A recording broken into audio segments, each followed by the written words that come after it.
Do you love drama as much as I do? Plot shifts and heart-pounding turns will keep you enthralled in the new book, Soiled Sheets by Phoenix Ash. Dana and Marshall are drawn to each other, but their flame has a tendency to burn and splinter all that once mattered, quite possibly even each other. Will they make it through the debris or become part of the ruins? Find out when you purchase your copy of Soiled Sheets by Phoenix Ash, now available via Amazon Books and all Kindle devices, and it's free with Kindle Unlimited. Ladies and gentlemen, let's go. Where Brooklyn at? Where Brooklyn at? Where Brooklyn at? Well, actually, I live in Delaware now, so does that make me a Delawarean? Keep singing, girl. You know, Beyonce is my friend in my head. Jay my people sometimes, too. Yeah. I mean, like, be true, man. You know, when I was a kid, I had an imaginary enemy. Like, does that make me crazy? Life as P, presented by Say What Radio. Hello. Welcome to Life as P. I'm your host, Phoenix Ash. If this is your first time joining me, welcome. I appreciate you. If you are a repeat listener, welcome back. How you doing? What's going on? So we're coming off of Mother's Day, so happy Mother's Day belated to everyone who deserves the honor. And I say it that way because I truly believe aunties, grandmas, play aunties, all of that, godmommies, even if you don't have any blood children, natural born children, I believe you play a role in that mommying. And I appreciate you, particularly the ones in my life, because I could not walk this road alone. Sometimes it feels alone, but when I think about in those emergency cases, when I have someone to step up, like if I got to go away for a week, which is actually coming up, but I so appreciate the people in my life, and I urge you to remind the people in your life that you appreciate them. Don't just believe because, I show it, so there's no reason for me to say it. It's still nice to hear. So when you get the chance, do that. Think about how you like to be appreciated and try to emulate that in the lives of the people that you love. What I want to get into today, I actually thought I was going to get into one topic, which is crazy because I can't even remember what that topic was, because another topic just came and just like stared me right in the eye because it seemed to be the theme of conversations that I had throughout the week. And so the theme is, what are you willing to sacrifice? And it's not even about the things that we hear most often when we're talking about our dreams and our long time goals and accomplishments. What, are we willing to put on the back burner while we run this race? Or what are we willing to put to the side? Or how hard we're willing to work? Or how much sleep we're willing to lose? I'm not even talking about that. Sometimes we have to ask ourselves the question, even when just taking the next step in our lives. What are we willing to sacrifice? So I was speaking to a young lady who was miserable in her job. And, we finally got her to the place where she could understand that you don't have to be miserable. You've been in this job for 6 months. You can totally start putting your resume out there. You can add these skills to your resume. You can go on LinkedIn. You can go on Indeed. You can see what else is out there. These people were not the only people who were willing to hire you. The good thing is you have a job, so you have the time that you may need to find the right fit for yourself. Well, this young woman comes to me and shares the list of places in which she's applied and the job descriptions. And a lot of these, first of all, the job she's in now is her first job ever out of college. A lot of these places, a lot of these titles she's applying for, even with her degree, if she had 2 degrees, not enough experience, definitely does not qualify. It's like you just found a title and just put your resume in, which, for some people, go for it. Hey, you see how we got the president, like he ain't qualify. But in a realistic, and I'm not going to be like, oh, be realistic, girl, but it didn't really make sense. And then some of these titles were duplicates of her current job function, and it was the job function that she doesn't like. And so I'm talking to her and I'm asking her, why are you looking for jobs that replicate the job you don't like? Is there a method to your madness? Are you trying to just get more money? And she really didn't know. She just felt that, I qualify for those jobs and those jobs are closer to my home. And rather than have this hour commute to be miserable, I can have this shorter commute, which is neither right or wrong. Because if that's the sacrifice you're willing to make, hey, I can put up with the frustrations of this type of job as long as I have a shorter commute. I can get through a year or two doing the same thing if I have less of a commute. That's what you're willing to sacrifice. However, that's not what she was gunning for. And we had to talk about what is it that you're looking for, because you're going to end up making additional sacrifices that are unnecessary. Okay, they're closer to your home and you qualify, but is it what you want to do?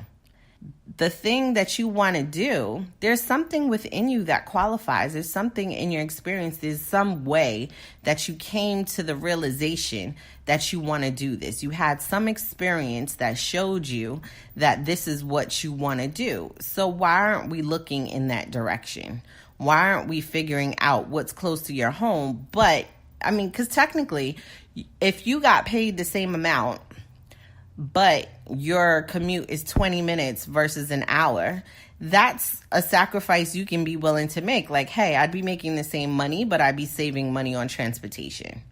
I'd be saving money on gas. I'd be saving money on my car. I would put less miles on my car, and so therefore may look into trading it in much later than I normally would, or I'd be, whatever. But you have to ask yourself, is that the sacrifice that you're willing to make? And when we talked about it, she was like, no, I don't want to do this kind of job at all. And it was like, so what are you doing? What are you willing? Like, a person like me can take baby steps. There was times in my life where I would take a baby step and say, listen, I don't really want to be an assistant, but I will go ahead and be an assistant again because it pays more money than what I'm doing right now, or because I have an end. But you have to have the end game. Like, if it's going to be a job that you're just taking on that you really don't want to do, you have to have the end game, because how do you stop yourself from being miserable from day one? When you get in there, you don't feel like doing it. I would hate for you every 6 months you need to look for a new job because you're just not happy due to the fact that you keep taking on jobs that do not align with your spirit. They don't align with your intention. They don't align with what it is that you want for your life, but you're taking them on for, it's closer to my house. Okay, but then you have to understand that closer to my house, I'm going to deal with that for a year.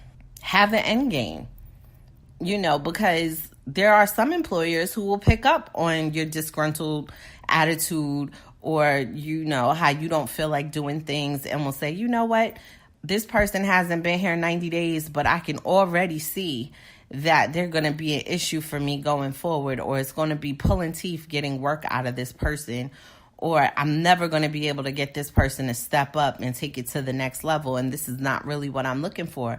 That's why so many companies still, even though they may not say it, they still adhere to that 90-day policy. Like, you know what, I'm going to study her for 3 months. I'm going to study him for 3 months, and, either it works or it doesn't.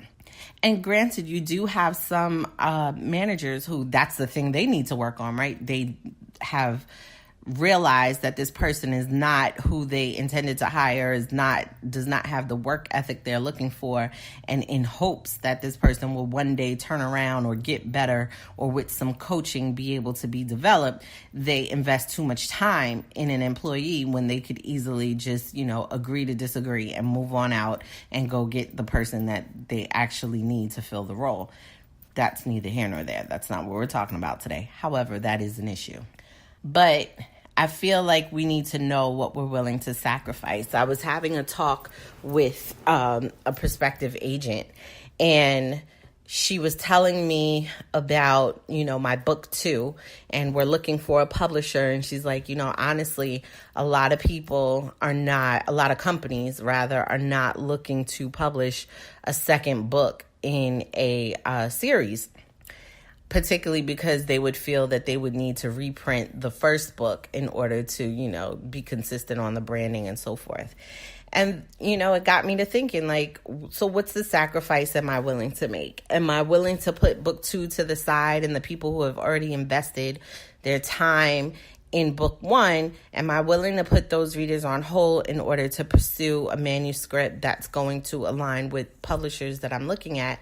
Or will I finish book 2 and put it out myself, or go with a smaller publisher in order to feed the people who have already invested their time in me, and then build a manuscript that'll work for some other publisher, which is, I'm probably going to go with option 2 because I do believe in investing in the people who have already invested in you. But I had to know what I was willing to sacrifice, especially when, we're having the discussion of the differences of percentages and what you receive in royalties when you are a published author on a major publishing company, or on a smaller independent company, or even just a kitchen table company. Sometimes it's advantageous to go with a smaller company because you get a larger percentage, although you get less exposure. So you really have to measure the numbers out, right? So if I get 7% versus 30%, but I'm getting 30% of 100 rather than 7% of 2,000, I have to measure out what's more beneficial. How does that come about for me? What sacrifices am I willing to make?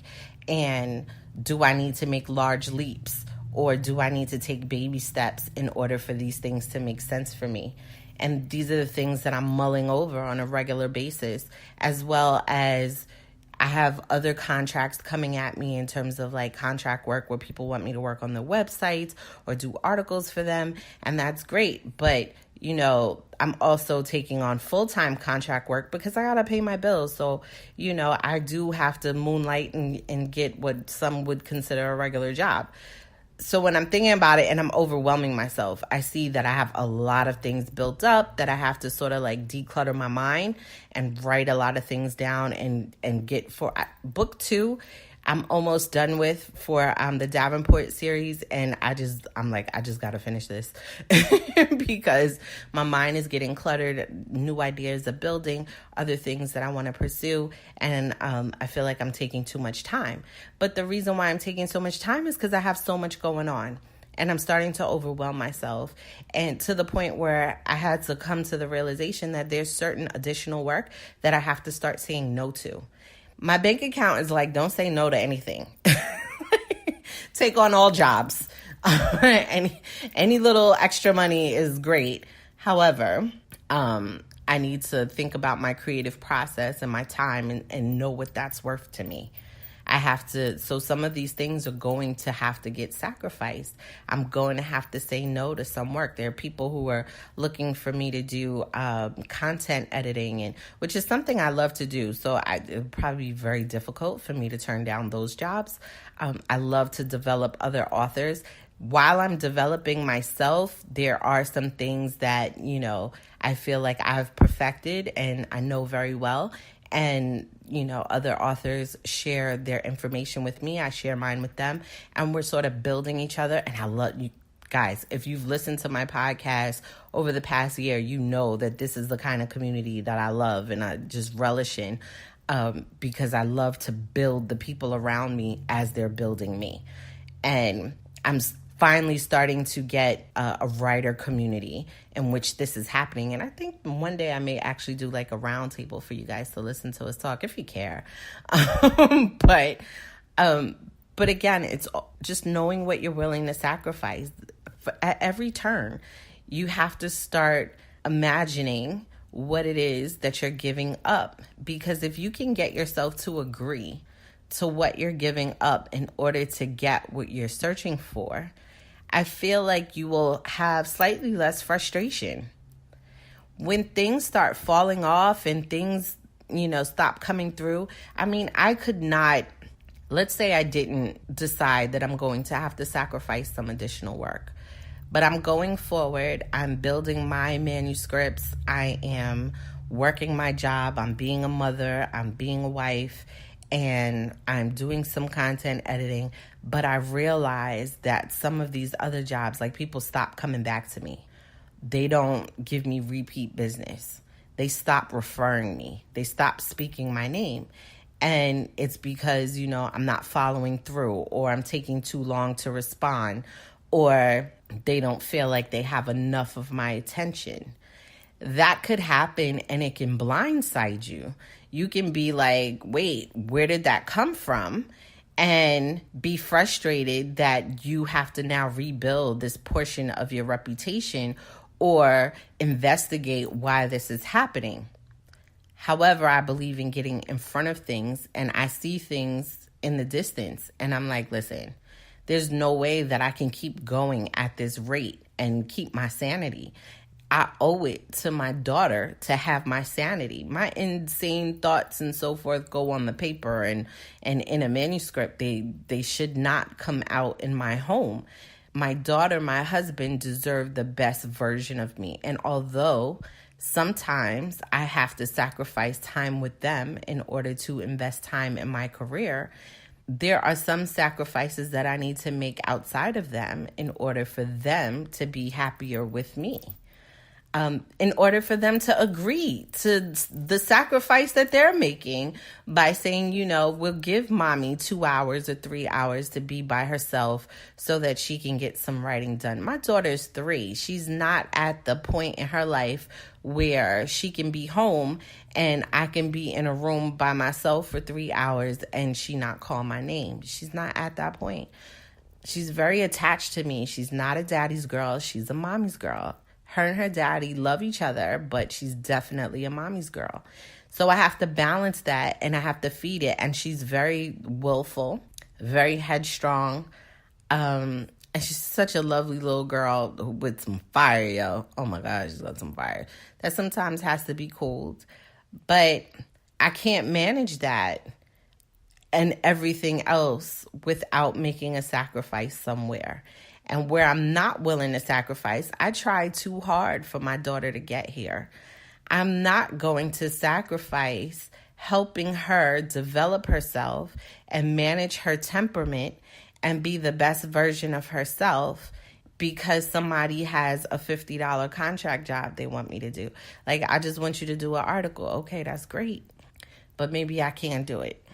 Now, if I give my word and I say, I'm like, listen, I gave my word, I'm going to work on this. But I'm realizing that I have to start to set boundaries ahead of time, not even boundaries for specific people or specific clients, but situational boundaries. Like, okay, I'm taking on this new role in, a permanent role. I'm going to take on a permanent role that is for a company that is more aligned with what I'm trying to do outside of the company, because I'm trying my best to merge my lives.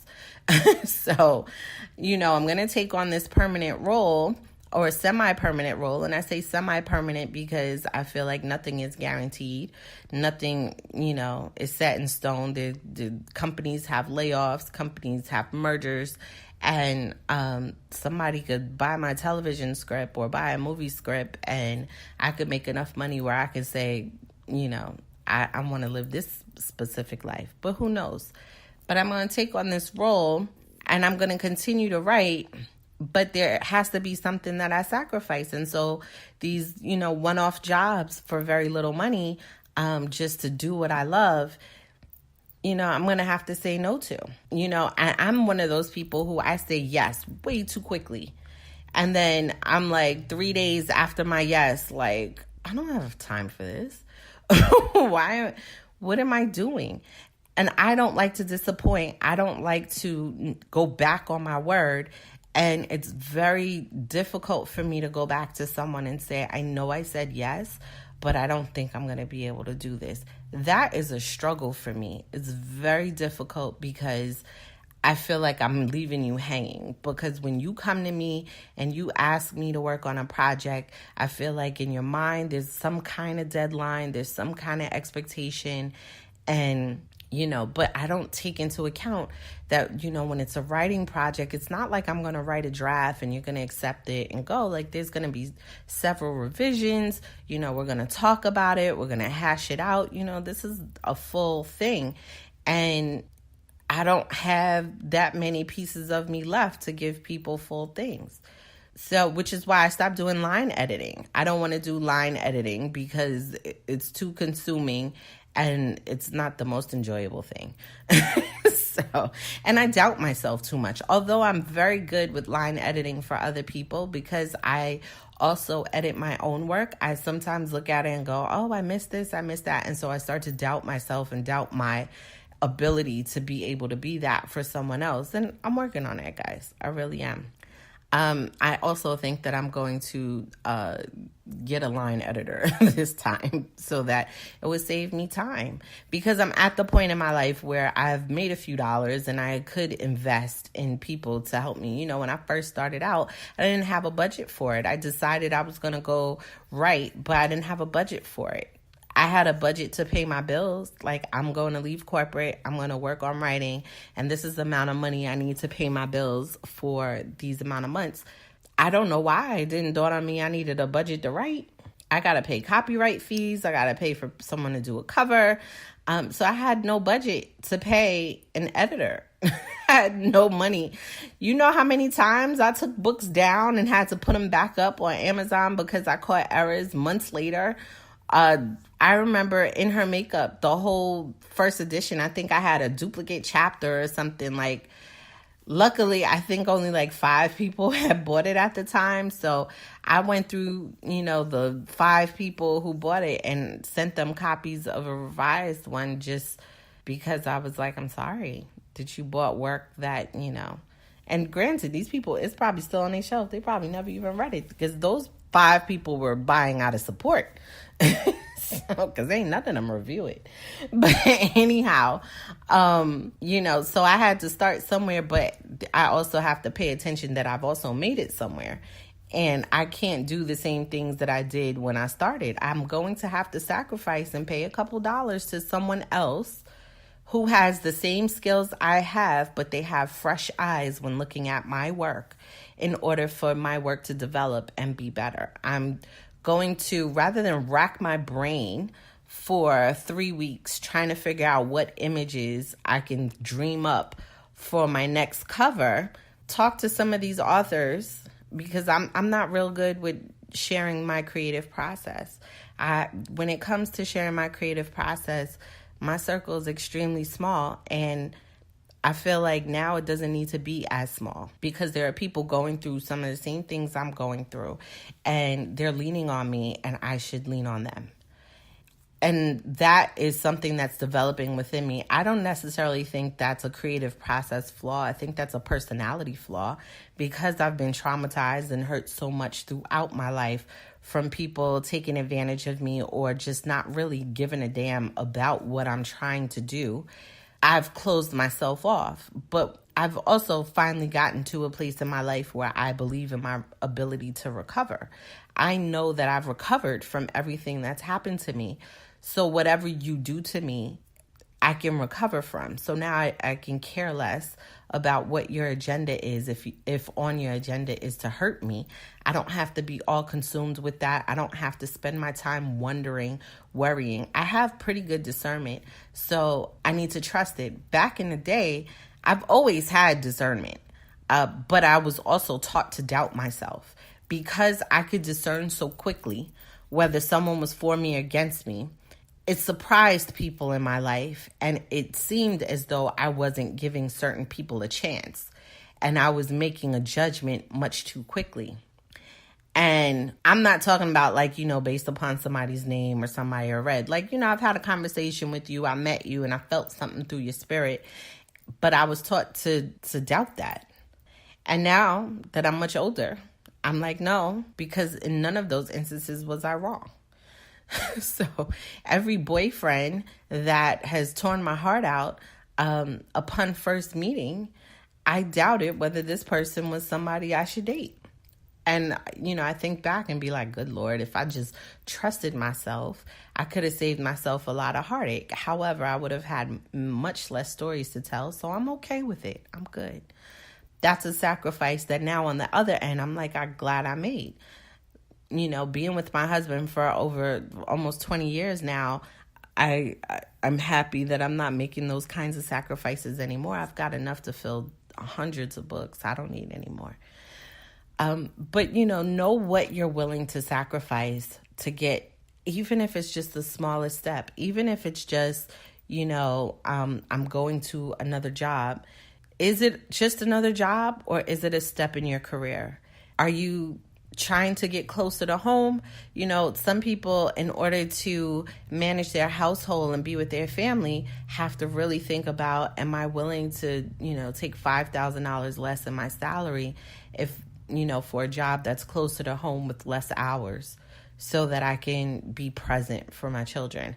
That's something that, there are many people who are mulling over. And just that level of detail, I think that even if you're not mulling over because of family, if you're just thinking about it because of happiness and true joy, how can I enjoy my life the most? Do I need to attach my life to a number? I have friends who, are like, I don't know how you live in Delaware because I need to make a certain amount of money. And in my mind, I'm like, is it even worth sitting here having a conversation for you to figure out that you need to make a certain amount of money because you live in a city that costs a certain amount of money to live? The cost of living is much less here. So you can make 20 grand less than what you're making in New York and have a better life. You have more space, you have better hours, you would have parking, less tickets. So you really have to measure out some of these things. Now, if you enjoy the excitement of the city and you want to have access to a subway, yeah, where I live is not for you. But you have to know, what is it that you're sacrificing? Are you sacrificing space? For me, I had to move out of New York City because the places in which I could afford to live at the time were not conducive in my mind to the type of family that I wanted to raise. Those situations that were around the corner were not situations that I wanted my future children to be familiar with.